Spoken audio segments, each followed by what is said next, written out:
우리는 계속해서 사도신경을 살펴보고 있습니다. 사도신경이 무엇입니까? 사도들이 고백한 신앙 고백입니다. 그런데 사도들이 직접 만든 것은 아니었습니다. 사도들이 전하고 가르쳐 준 것을 기준으로 우리는 이러한 하나님을 믿습니다. 이러한 삼일체 하나님을 믿습니다. 하는 고백을 공적으로 신조로 만들어서 교회들이 고백하게 된 것이 우리가 지금 함께 예배 시간에 함께 고백하는 사도신경이죠. 그러므로 사도신경은 성경 66권 안에 있는 가장 중요한 믿음의 원리들을 12가지로 압축해 놓은 기독교 신앙의 핵심이자 신앙의 정수라고 우리는 말할 수 있습니다. 오늘은 나는 전능하신 아버지 하나님, 천지의 창조주를 믿습니다라는 항목을 살펴보고자 합니다. 그래서 이 내용에 보시면 먼저 첫 번째 다루는 것이 하나님이 창조주시라는 것들을 살펴봅니다. 그리고 두 번째는 하나님이 창조주시라는 것은 필연적으로 하나님이 모든 세상을 다스린다는 것입니다. 그리고 세 번째는 이 하나님은 전능하신 분이다 하는 것이고요. 그리고 마지막은 이 전능하신 하나님이 나의 아버지가 되신다. 이 네 가지를 살펴보고자 합니다. 하나님의 창조주 되심에 대해서 잘 말씀하는 성경이 창세기입니다. 그래서 제가 1장 1절부터 3절을 한번 읽어보도록 하겠습니다. 태초에 하나님이 천지를 창조하시니라. 땅이 혼돈하고 공허하며 흑암이 깊음 위에 있고 하나님의 영은 수면 위에 운행하시니라. 하나님 이르시되 빛이 있으라 하시니 빛이 있었고 라고 하면서 창세기에 하나님이 온 세상을 창조하신 분이라는 것을 분명히 말씀하고 있습니다. 우리가 이 내용을 좀 구체적으로 보긴 어려워요. 이 네 가지를 다룰 때에도 시간이 많이 걸리기 때문에 이제 여러분들이 이미 창세기에 대한 부분을 복음의 기초랑 또 창세기를 통해서 알고 있다는 전제를 가지고 간략간략하게 핵심적인 내용이 무엇인가 하는 부분을 살펴보려고 합니다.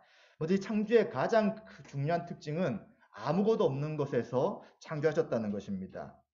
왜 그러시냐면 하나님이 전능하시고 모든 것을 초월하시는 분이시기에 무에서 유를 창조하신 분입니다.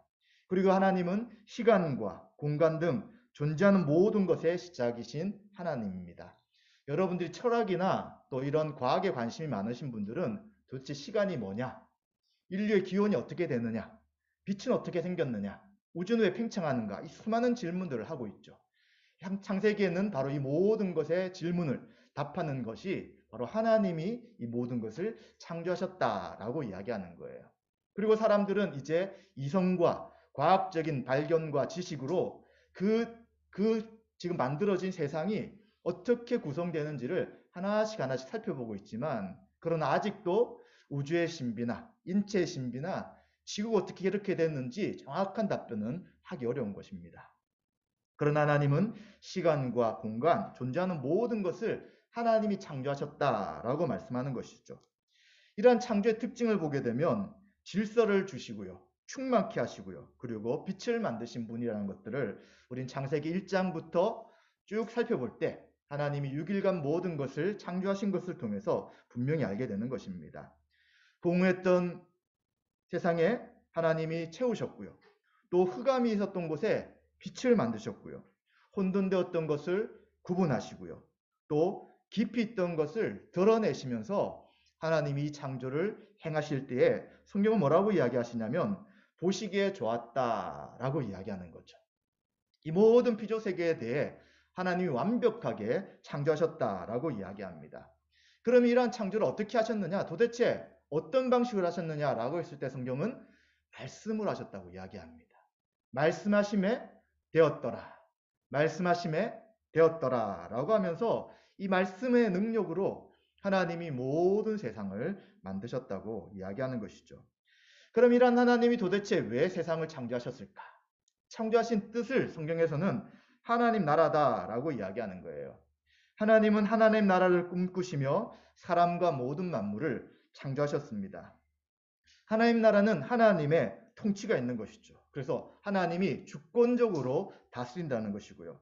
그리고 하나님은 순종하는 사람들을 그의 백성으로 삼으셨습니다. 그리고 하나님은 그러한 사람들이 그리고 모든 피조 세계가 거주할 터전을 주시면서 바로 지구, 그리고 창세기에는 에덴 동산에서 하나님이 다스리고 통치하신다는 것을 말씀해 주시는 것이죠.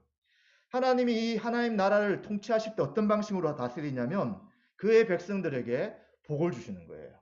그래서 에베소서 1장에도 보면 하늘에서 그 모든 신령한 복을 그리스도 안에서 다 주셨다라고 말씀하듯이 창세기에도 하나님 나라를 만드셔서 그의 백성들과 모든 피조물들에게 복을 주시려고 하시는 것이 바로 하나님의 뜻이었습니다. 그럼 그 다스림을 받는 하나님 백성은 무엇을 합니까? 하나님께 순종하면서 예배를 드리고 그리고 하나님 주시는 복을 누리며 살아가는 것이 바로 이 피조물의 그러한 존재 목적이었던 것을 우리는 보게 되는 것이죠. 그래서 이런 하나님의 창조를 한마디로 이야기할 때에 지구 중심이었다.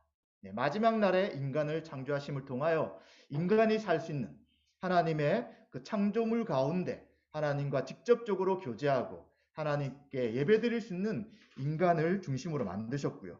지구를 중심으로 만드셨고요. 그 지구 안에 사람이 살아갈 수 있도록 사람 중심의 창조를 하셨다라고 이야기하는 것입니다. 그러면 사람들이 이 하나님 나라에서 거할 때 가장 중요한 것은 하나님의 통치를 순종하는 것이었죠. 그래서 하나님이 모든 것을 다 허락하셨어요. 피조물을 다스리라고 이야기하시고요. 생육하고 번성하라고 이야기하시고요. 그리고 하나님을 예배하라고 말씀하시면서 가장 중요한 것 한 가지가 내가 명령한 것은 다 할 수 있지만 하지 말라고 한 것을 하게 되면 반드시 죽을 것이다 라고 이야기하면서 통치 가운데 있을 때 순종하게 되면 그 복을 계속 누리지만 그 통치를 거부할 때는 하나님 나라에서 쫓겨날 수밖에 없다는 것을 보여주시는 것입니다. 이것을 볼 때 피조물과 창조주의 근본적 차이가 있다는 것을 생각해야 되는 거예요. 그런데 만약 사람들이 나는 피조물이 아니야. 내가 아무리 생각해도 나는 너무 똑똑하고 나는 모든 세상의 이치를 다 알고 그리고 모든 자는 다 내 밑에 있기 때문에 내 위에는 아무도 없을 것이야 라고 하면서 스스로 살겠다고 이야기할 때 이것은 교만이 되는 것이고요. 그 하나님 나라의 복을 누릴 수 없는 것이고요. 결국은 자신의 죄로 멸망당할 수밖에 없다는 것입니다. 그래서 우리는 이 천지창조, 하나님이 태초에 모든 것을 만드셨다는 것들을 믿을 때에 성경의 나머지 부분도 다 믿을 수 있는 것이죠. 그래서 인간의 타락에 대해서도 또 이러한 타락한 인간을 구원하기 위하여 예수 그리스도를 보내신다는 것, 그리고 예수님의 십자가의 구속 사역과 부활과 승천을 통하고 그리고 예수님의 재림을 통해 종말과 심판하신다는 모든 것도 믿을 수 있게 되는 것이죠. 그래서 우리는 이 창세기에 나타나는 하나님의 창조하심, 하나님이 창조주시라는 것은 어떤 영역에서는 믿음의 영역일 수 있어요.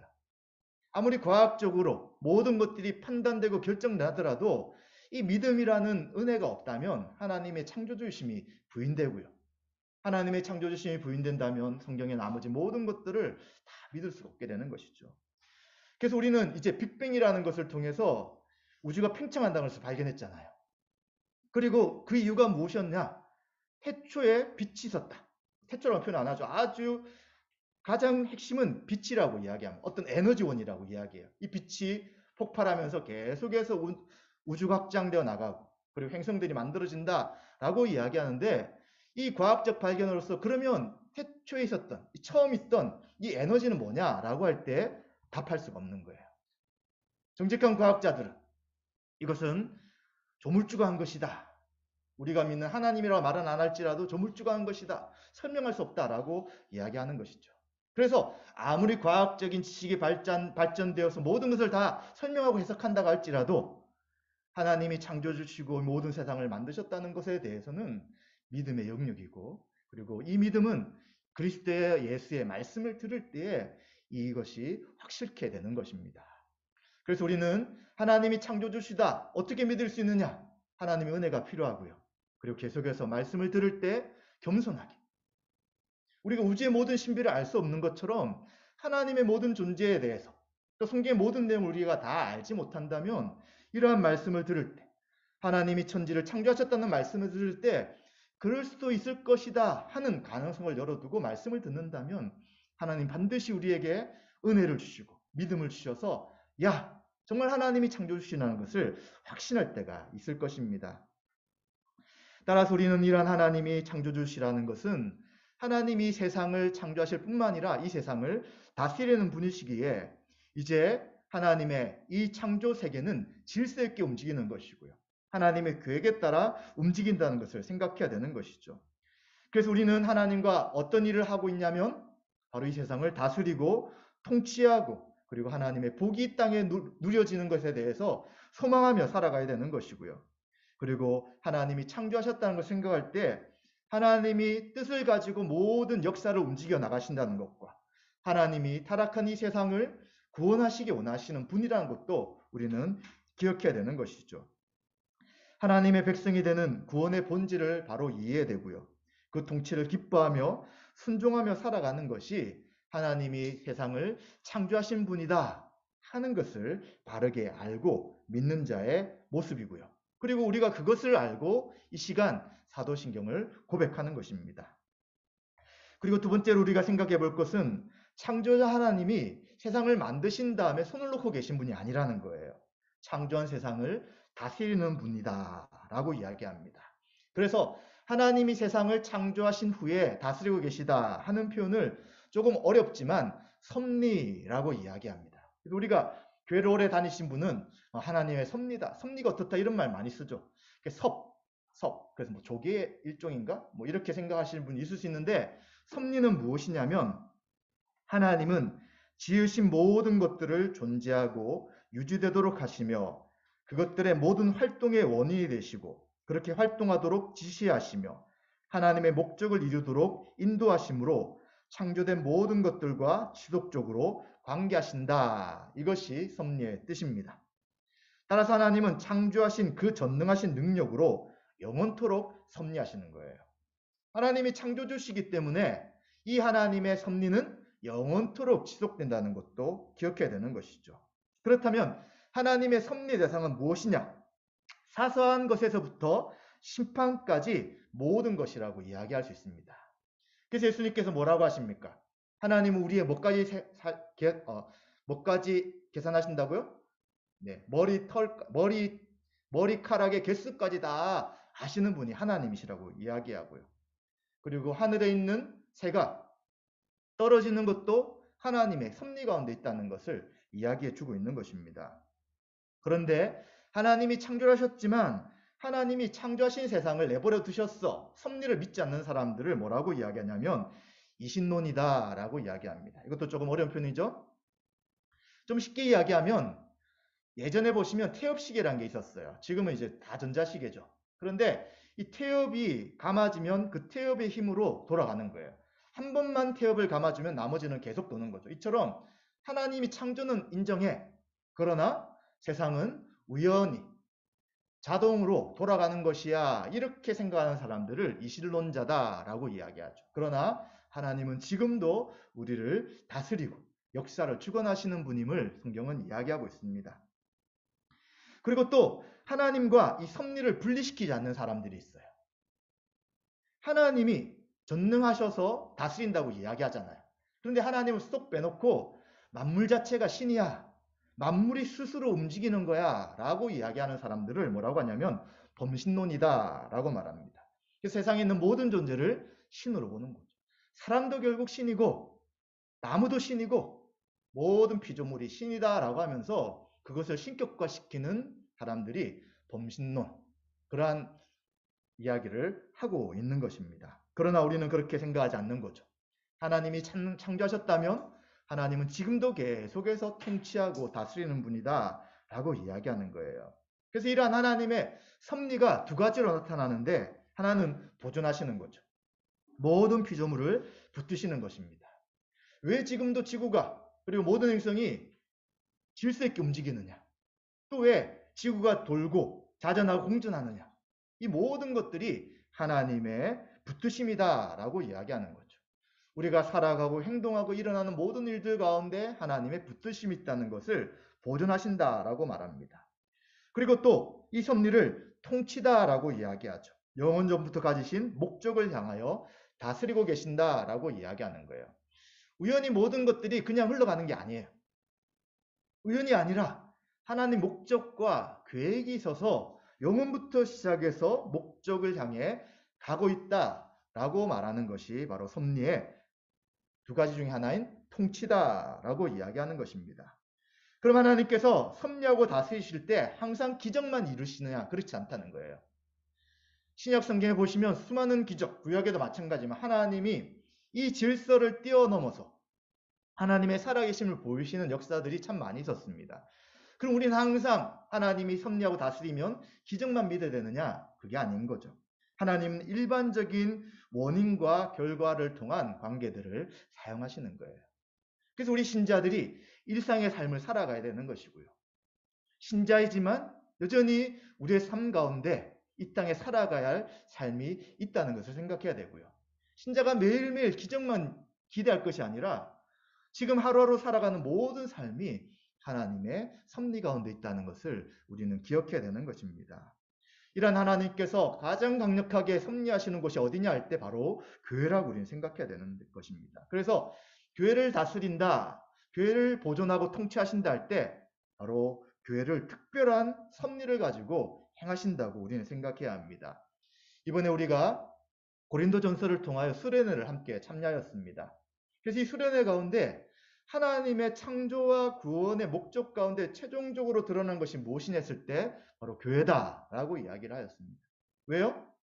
에베소서에 보시면 성부 하나님이 태초에 예정하시고 그리고 세상이 창조되기 전부터 우리를 사랑하시고 긍휼을 베푸셔서 우리를 구원케 하시겠다고 계획하셨고요. 그리고 성자 예수님께서 그 구원을 하나님의 구원의 계획을 위하여 그 자신을 십자가에 내어주심을 통해 우리를 핏값으로 속량하셨고요. 그리고 그 예수 그리스도의 십자가의 속량의 사건을 우리 개개인에게 정확히 하시는 성령 하나님의 역사를 통하여 바로 교회가 세워졌다는 것을 이야기하는 것이죠. 갑자기 교회가 존재한 것이 아니라 창조부터 하나님의 목적과 계획이 교회 가운데 있었기 때문에 하나님 지금도 특별한 섭리로 교회를 다스리시고 통치하신다는 것을 우리는 생각해야 되는 것입니다. 그래서 쉬운 성경으로 로마서 8장 28절을 읽어보면 우리는 하나님께서 모든 일을 하나님을 사랑하는 사람, 즉 하나님의 목적을 위해 부름을 입은 사람들의 선을 위하여 하신다는 것을 알고 있습니다. 하나님 목적을 위해 부른 사람 누구입니까? 바로 교회죠. 이 교회를 위하여 하나님이 모든 것들을 선하게 이끌어 주신다라고 성경은 말씀해 주고 있는 것이죠. 따라서 이러한 창조주이시며 다스리시는 섭리하신 하나님이 어떤 분이시냐? 바로 우리가 지금 고백하는 사도신경에 있는 것처럼 성부, 성자, 성령, 삼일체 하나님이시라는 것입니다. 그래서 이러한 삼일체 하나님에 대해서 잘 나타나는 성경 구절이 요한복음 1장 1절부터 4절입니다. 태초에 말씀이 계시니라. 이 말씀이 하나님과 함께 계셨으니 이 말씀은 곧 하나님이시니라. 창조하실 때 말씀이 있는데 이 말씀이 하나님이다 이야기하는 거예요. 그리고 2절에 그가 태초에 하나님과 함께 계셨고 만물이 그로 말미암아 지은 바 되었으니 지은 것이 하나도 그가 없이는 된 것이 없느니라. 그 안에 생명이 있었으니 이 생명은 사람들의 빛이라. 아멘. 그래서 태초에 이미 성부 하나님과 성자 예수님이 함께 계셨고요. 그리고 창세기에 보시면 성령이 수면이 운행하신다라고 하면서 성령의 사역이 있었던 것을 보게 되는 것이죠. 그래서 이런 모든 창조주와 섭리하신 하나님이 삼일체 하나님으로 역사하시고 존재하고 계신다는 것을 우리는 기억해야 되는 것입니다. 우리가 이러한 섭리에 대해서 이미 들어보신 분도 있지만 들어보지 못한 분들은 도대체 이 섭리가 왜 중요하냐? 이런 복잡한 표현과 단어가 왜 중요할까라고 할 때에 하나님이 다스리시고 간섭하시고 통치하신다는 것은 우리 신앙생활의 소망과 감사와 담대함과 인내와 평강 가운데 살아갈 수 있다는 것입니다. 왜 그렇습니까? 하나님이 교회를 우리 신자 한 사람 한 사람을 특별한 사랑과 관심으로 섭리하고 계시기 때문에 우리는 항상 자족할 수 있는 거예요. 그리고 또 감사하며 살아갈 수 있는 것입니다. 그래서 칼빈은 이렇게 이야기합니다. 그리스도 안에서 모든 것을 받았다는 것을 알고 있는 사람들은 자신에게 영광을 돌리지 않을 뿐만 아니라 그의 존재 전체로 하나님의 영광만을 증진시키는데 힘을 쓴다라고 이야기하는 것이죠. 그게 다른 거예요. 하나님의 섭리, 하나님의 보존과 통치를 모르는 사람들은 어려움이 생기면 어떡합니까? 원망, 불평하죠. 인생을 포기해버리려고 하는 거예요. 그리고 모든 세상이 자신을 적대한다고 생각하게 됩니다. 그러나 신자는 아닌 거예요. 어려움이 있고 낙심할 일이 있을지라도 하나님이 지금도 우리를 보존하고 다스린다면 인내할 수 있는 거예요. 뭔가 하나님의 뜻이 있다고 생각하면서 선하신 하나님이 지금 이 상황 가운데 다스려달라고 우리는 기도할 수 있게 되는 것입니다. 지금 코로나도 그렇잖아요. 엄정 집사님께서 기도하신 것처럼 코로나가 이제는 좀 잠잠하다 싶었지만 델타 바이러스가 생기면서 계속 변형이 생기면서 더 전파력이 세졌어요. 그리고 백신을 맞는 사람도 동일하게 걸리면 또 바이러스를 배출한다는 이야기까지 나오고 있습니다. 환경은 어떻습니까? 점점 더워지고 극지방에 계속해서 얼음이 녹고 있고요.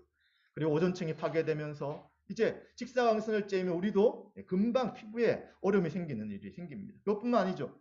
미세 플라스틱 같은 것이 모든 바닷속에 모든 곳에 다 들어가 있어서 이제는 생선을 못 쓰더라도 우리 속에 미세 플라스틱이 생기고 있고요. 그리고 핵이란 것들이 인류에게 좋은 것을 주는 것처럼 보였지만 지금은 핵발전소에 문제가 생기면 온 세상에 그리고 온 바다에 핵물질로 인해서 그 어려움을 당할 수밖에 없는 그러한 일들이 계속 생기는 것입니다. 점점 좋아질 것처럼 여러 가지 생각을 계획하고 과학들을 발전시켜 나가지만 그러나 그것이 잘 되지가 않는 거예요. 정말 진지하게 이 세상을 바라보는 사람은 낙심하는 거예요. 야, 희망이 없다. 살아갈 능력이 없다. 그냥 빨리 내 생을 마무리하는 것이 좋고 아니면 그냥 세상이 망해버리면 좋겠다. 이렇게밖에 볼 수 없는 거예요. 그럼 우리는 그렇지 않죠. 이러한 너무나도 힘든 미래가 우리 앞에 놓여질지라도 하나님이 창조하셨고 하나님이 섭리하신다면 선한 목적이 있는 거잖아요. 그럼 그 선한 목적 가운데 모든 것을 인도하신다고 확신한다면 우리는 우리 시대에 우리에게 주신 사명을 감당하면서 계속해서 교회적 존재로 살아가고요. 소망 없는 사람들에게 참된 소망을 전할 수 있는 것이 바로 신자라는 것입니다. 바로 예수 그리스도를 믿는 교회라는 것입니다. 이것이 얼마나 큰 은혜인 것입니까? 그렇기 때문에 하나님의 창조와 섭리를 제대로만 이해한다면 삶의 태도 방식이 바뀔 수밖에 없는 거예요.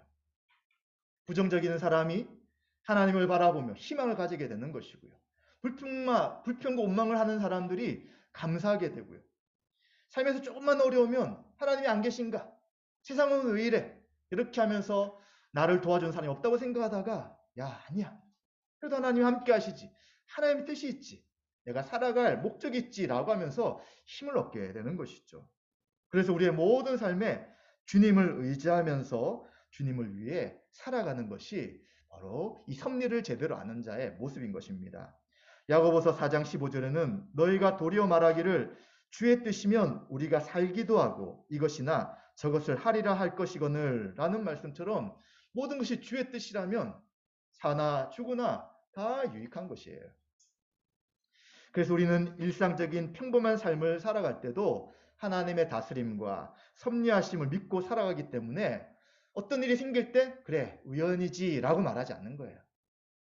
하나님의 무엇인가 뜻이 있겠지 라고 생각하면서 하나님의 뜻을 생각하게 되는 것이고요. 유행을 바라지 않는 것입니다. 갑자기 노력하지 않는데 어떤 이득이 생길 것 같은 도박이나 복권 같은 것들을 하면서 우리의 시간과 돈을 낭비하지 않는 것이죠. 그래서 우리는 하나님의 창조주심과 함께 하나님이 섭리하신다는 것을 알고 믿는 것, 그리고 그것을 고백하는 것이 얼마나 중요한지를 생각해야 합니다. 그리고 우리는 세 번째입니다. 창조자님이 어떤 분이시라고요? 전능하십니다. 라고 우리는 고백하고 있습니다. 엘버트 몰로란 분이 뭐라고 이야기하냐면 사도신경에서 전능하신이란 용어는 하나님의 완전하고 충만한 모든 속성을 나타내는 집합명사의 기능을 한다라고 말합니다. 그리고 다시 말해 전능, 전지, 편재, 자존, 불변성과 같은 하나님의 모든 속성이 전능하신이라는 한 단어에 압축되어 있다. 완전하고 충만하고 무한한 권위를 소유하고 있는 하나님만이 피조세계를 다스리는 전능한 주권자가 되신다라고 말하는 거예요. 우리가 전능하신 하나님을 믿습니다. 전능, 모든 걸 살 수 있다 하는 이 표현이 전능과 전지와 편재와 자전과 불변성이라는 하나님의 모든 성품, 하나님의 속성이라고 이야기하는 이 성품이 다 포함된 단어라는 것을 우리는 기억해야 됩니다. 네, 어릴 때부터 신앙생활 하신 분들, 또 교리적인 훈련이 잘 되신 분들은 당연히 이런 것을 아실 거예요. 그런데 지금부터 하는 이러한 표현들을 처음 듣는 분도 있을 것인데, 성경에 있는 하나님이 누구신가를 이제 하나씩 하나씩 단어를 써서 정리한 것이라고 보면 됩니다. 하나님은 스스로 계시며 어느 누구에게도 의지하지 않는다. 이러한 것을 뭐라고 표현하냐면 자존성이다 라고 하는 거예요. 스스로 존재하는 거예요. 누구에 의해서 존재하지 않는 거예요. 자꾸 하나님이 어떻게 만들어졌나? 라고 불신자들은 되물어요. 세상을 하나님 창조하셨다면 하나님 누가 만들었냐? 그건 너무 어리석은 질문이에요. 하나님 스스로 존재하기 때문에 스스로 존재하신 분이 세상을 창조하신 것이죠. 그리고 하나님은 자족하시는 분이에요. 어떻게 스스로 존재하고 그대로 살아가느냐 할 때 사람들이 이해가 안 되죠. 그런 하나님은 스스로 존재하면서 누구를 의지하지 않고서도 자족하는 분이 바로 하나님이신 것입니다. 그래서 이러한 관점에서 하나님이 우리를 창조하셨고 하나님 우리와 교제하기 원하시는데 굳이 하나님 우리를 구원하지 않으셔도 되는 거예요. 타락한 이후에. 스스로 자족하시기 때문이라는 거예요. 그런 하나님은 인간과 교제하시고 인간의 예배를 받으시기 원하고 인간에게 복 주시기 원하시는 그 하나님의 사랑과 긍휼로 인하여 우리를 구속한다는 것을 기억해야 되는 것이죠. 하나님이 의무가 없다는 것을 안다면 우리의 구원에 대해 우리는 더 감사할 수밖에 없다는 것입니다. 또 하나님은 그 존재와 완전성과 목적, 약속에 있어서 영원히 변치 않다고 이야기합니다. 그것을 불변성이다라고 이야기하죠. 그럼 하나님 변하지 않는다는 것이 도대체 왜 중요하냐라고 할 때에 헤르만 바빙크란 분이 아주 중요하게 이야기를 해주고 있습니다. 하나님의 불변성에 관한 교리는 종교에 있어 가장 중요하다. 존재하는 것과 되어가는 것의 차이는 창조주와 피조물의 차이로서 모든 피조물은 지속적으로 변해간다. 그것은 변질될 수 있으며 계속해서 안식과 만족을 추구하다가 결국 오직 하나님 안에서만 그 안식을 찾게 된다. 왜냐하면 그는 온전한 존재이시며 변하는 분이 아니기 때문이다. 그래서 성경은 종종 하나님을 반석이라고 부르기도 한다. 하나님은 회전하는 그림자도 없다고 말씀하고 있잖아요. 변하지 않는다는 거예요. 그러나 다른 모든 것을 보세요. 계속 바뀌는 거예요. 하나님도 변한다. 얼마나 변덕스럽겠습니까?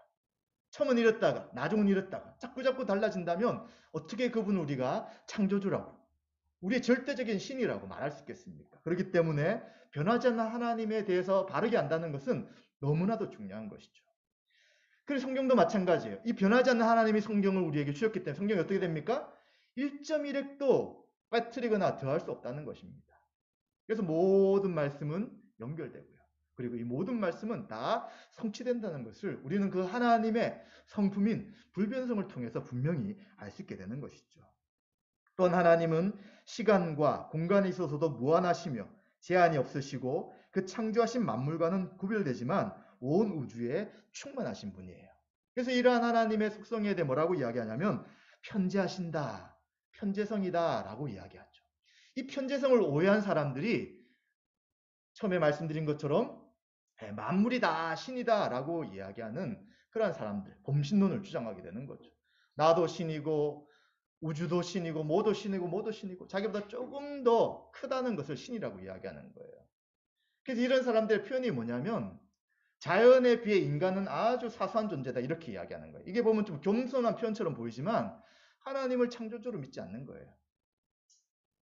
하나님은 온 세계를 만드셨지만 그 인간을 통하여 다스리기를 원하시는 분이고 하나님을 예배하고 하나님과 교제할 수 있도록 인간을 창조하신 분이시지 모든 세계에 하나님의 능력과 존재가 나타난다고 해서 그것을 신이다라고 말할 수는 없는 것입니다.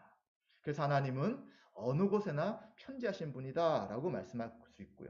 그래서 그 하나님께서 예수님의 승천하신 다음에 성령님을 보내셔서 이제 전 세계를 동시적으로 다스리고 계시다는 것을 우리는 알게 되는 것이죠. 지금 우리가 이곳에서 예배를 드리지만 이 예배가 하나님 함께 참여하는 예배인 것들을 기억하는 것이 바로 하나님의 편재성을 믿는 우리의 신앙이 되는 것입니다. 또한 하나님 모든 것을 아시고 모든 것을 마음대로 하실 수 있는 것이죠. 그래서 모든 것을 아신다고 할 때 바로 전지성이라고 이야기하는 거예요.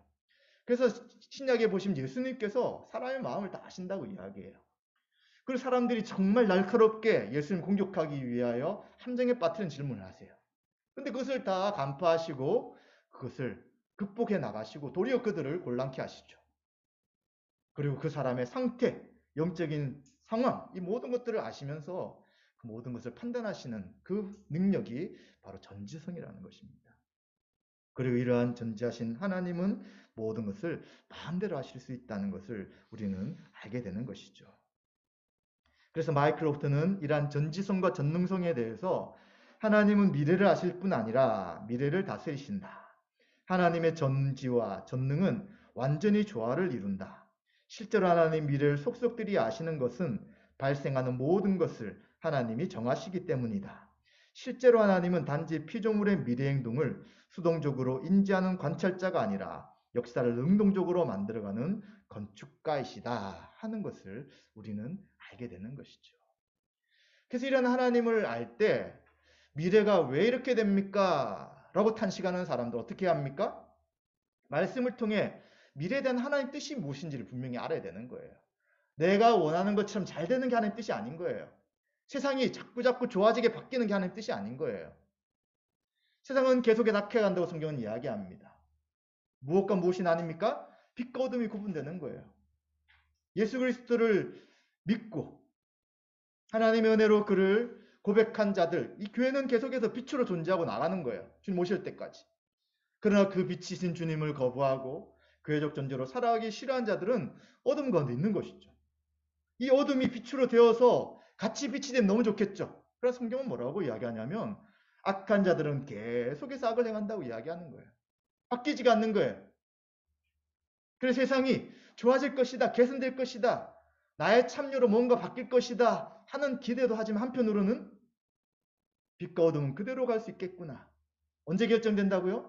주님이 다시 오실 때 모든 것을 판단하시고 믿는 자 그리고 악을 믿는 자는 구원과 악한 자들은 심판하심을 통하여 이제는 온전한 하나님 나라로 이 세상을 이 지구를 바꾸실 것 생각해야 되는 것이죠. 그럼 한편은 낙담하지만 한편은 소망을 가지는 거예요. 소망. 우리에게 뭐가 있다고요? 빛이 있잖아요. 빛. 교회가 있잖아요. 교회 안에서 교회적 존재로 살아가면서 서로 사랑하며 살아가는 것이고요. 그리고 이 삶을 믿지 않는 자들에게 드러내는 삶이 우리 신자의 삶인 거예요. 그리고 빛이신 우리 신자 한 사람 한 사람, 빛이신 그리스도를 닮아가는 신자들은 세상에 나가서 새 가치와 기준과 방식으로 살아가는 것이 아니라 모든 것 가운데 하나님이 섭리하신다는 걸 안다면 이제 그곳의 성경적 가치관을 가지고 자신이 해야 될 일에 최선을 다하고 숨겨나가고 사랑으로 영향력을 미쳐나가는 것이 신자의 삶이 되는 것이죠. 그런데 그게 아니라 그냥 내가 생각할 때는 좋게 돼야 되니까 자꾸 안 좋은 일이 생긴다면 하나님 어디 계시느냐? 또 기도했는데 내 기도가 응답되지 않는다고 해서 하나님은 나를 돌보지 않는 하나님이다. 이런 이야기들은 너무나 하나님의 전지성과 전능성에 대해 무시하는 표현일 수 있기 때문에 만약 내가 아직도 그런 생각 가운데 사로잡혀 있다면 우리는 다시 한 번 더 하나님이 누구신가에 대해서 바르게 이해하고 그 하나님의 그 성품답게 우리는 존중하고 존경해 드려야 되는 것입니다. 그렇기 때문에 우리는 이러한 창조주 하나님이 전능하시고 전지하시고 모든 성품 가운데 불변하신 분이라면 안다면 우리가 할 일은 무엇입니까? 예배 드리는 거예요. 예배. 누가 예배를 안 드리냐면 교만한 자가 예배 안 드리는 거예요. 내가 하나님보다 훨씬 낫다고 생각하는 사람, 하나님이 없어도 나는 살아갈 수 있다는 사람은 예배를 드리지 않고 자기를 섬기는 거죠.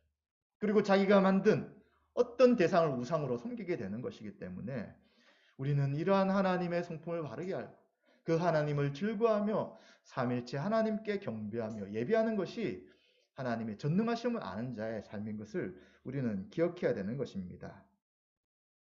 그리고 마지막 하나님이 누구십니까? 창조주시고요. 섭리하시고요. 전능하신데 그냥 하나님은 하나님이야 이렇게 말하면 안 되는 것이죠. 나의 아버지시다라고 우리는 고백하는 것입니다.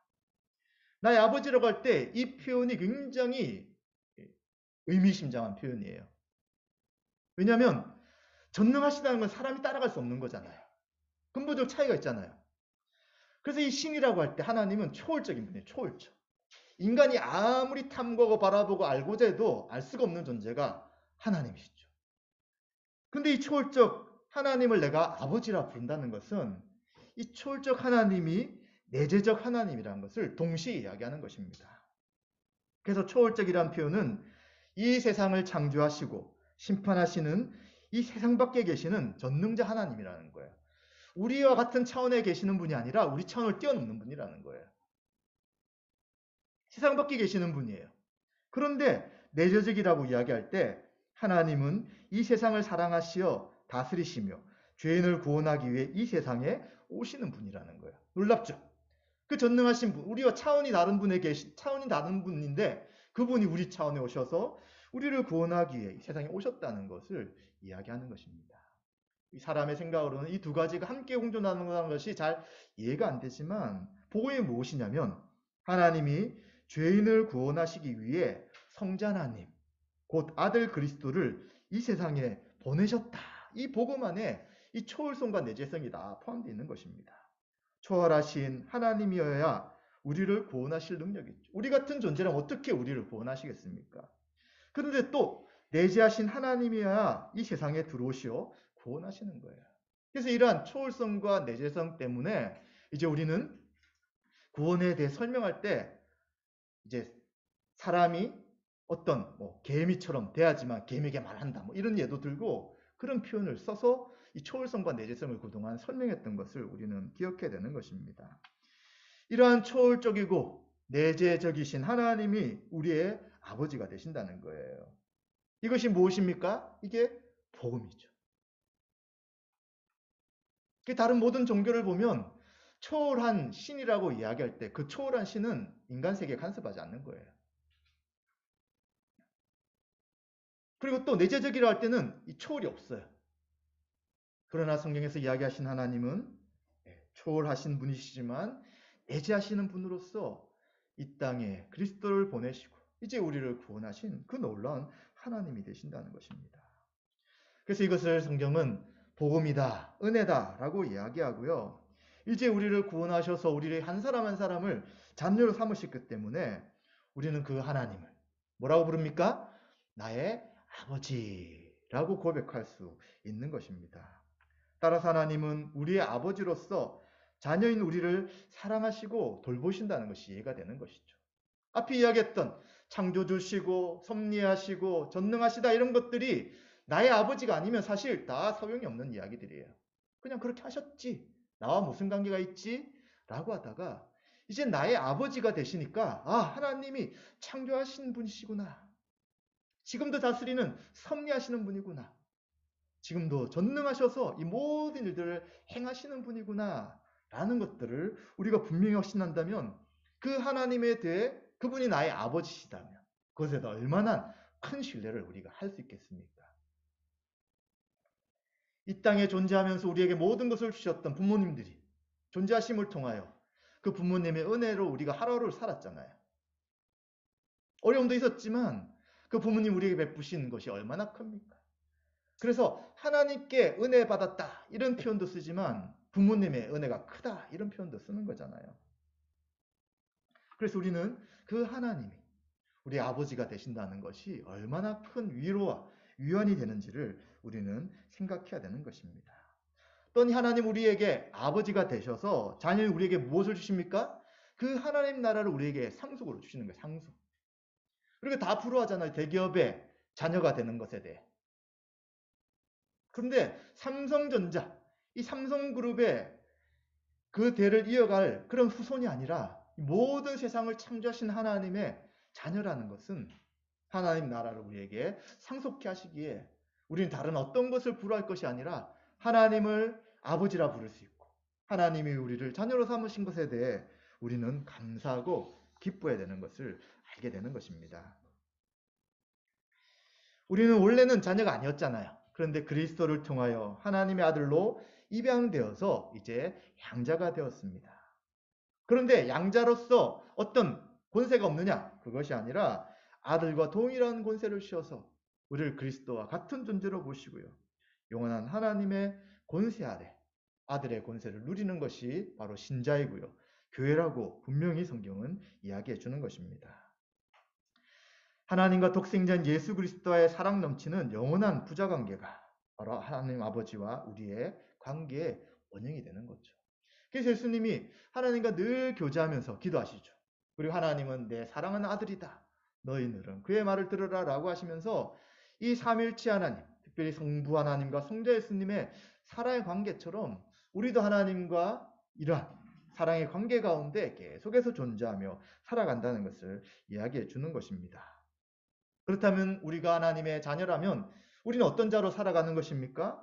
바로 우리는 자녀로서 하나님을 계속해서 닮아가는 존재라고 이야기하는 것이죠. 그래서 마태복음 5장 48절에 그러므로 하늘에 계신 너희 아버지의 온전하심과 같이 너희도 온전하라 라고 이야기하며 계속해서 우리는 성령을 받은 자로서 예수님을 닮아가며 이제 예수님이 드러내신 하나님의 성품을 통하여 하나님의 온전하심 같이 하나님을 닮아가는 자가 바로 우리 한 사람 한 사람인 것이죠.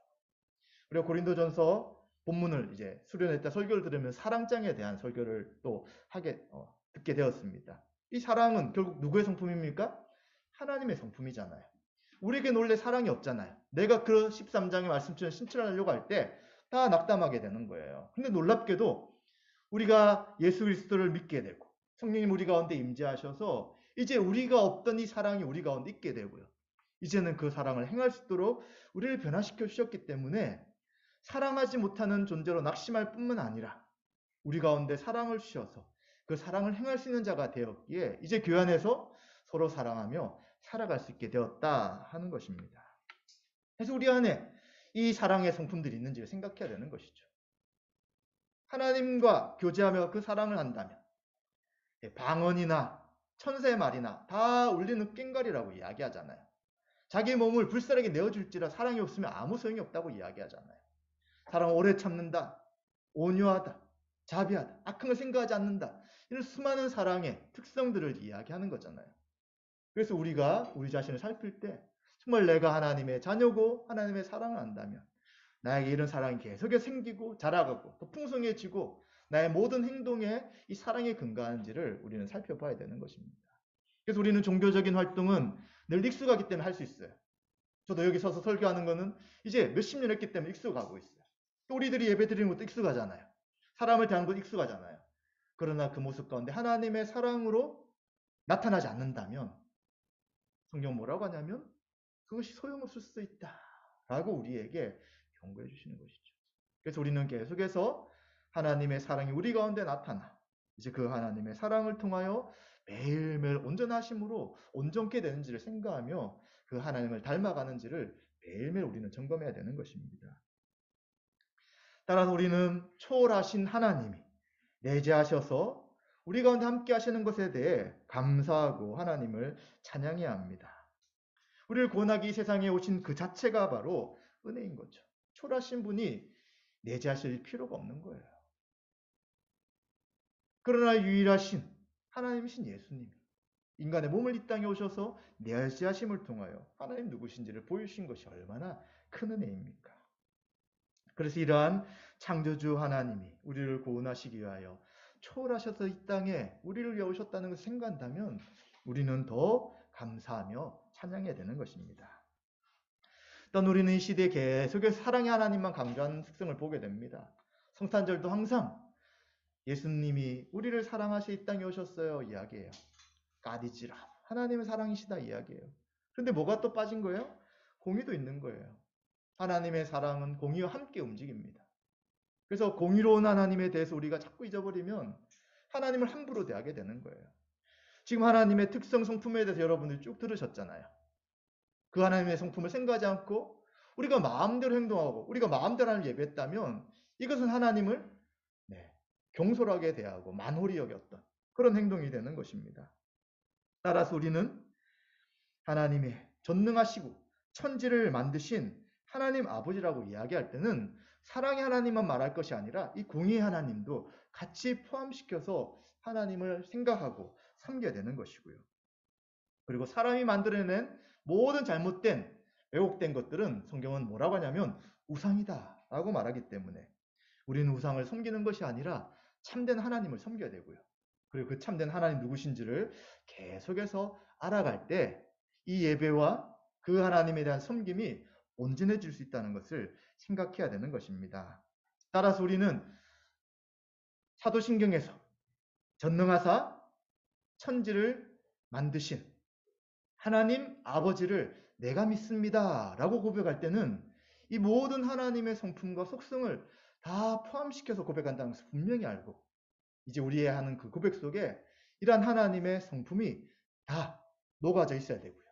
그것을 다 신뢰해야 되고요. 또 그것을 계속해서 알아가며 고백해야 될 것입니다. 말씀 마무리하겠습니다.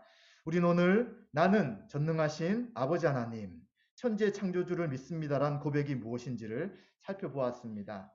하나님 모든 것을 할 수 있는 분이기에 모든 만물을 무에서 유로 창조하신 분입니다. 이 하나님은 창조한 세상을 그냥 내버려 두시는 분이 아니라 섭리로 다스리시고요. 특별히 교회를 보존하고 통치하시기에 지금 이렇게 어려운 시대를 살아가지만 우리들이 또 교회가 보존되는 것이죠.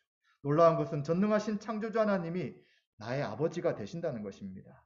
전능하신 하나님을 의지한 자는 기도하죠. 누구라고 기도합니까? 아버지. 아버지라고 기도하고 그리고 나의 아버지 하나님은 이 성도들이 함께 믿는 우리의 아버지가 되시기 때문에 또 우리는 기도할 때 나의 아버지뿐만 아니라 우리의 아버지로 모시며 함께 기도하며 나가는 것입니다. 전능하시며 아버지 되시는 창조주 하나님을 믿고 한 주간도 살아가시는 은혜가 있으시기를 주의 말씀으로 축원드립니다.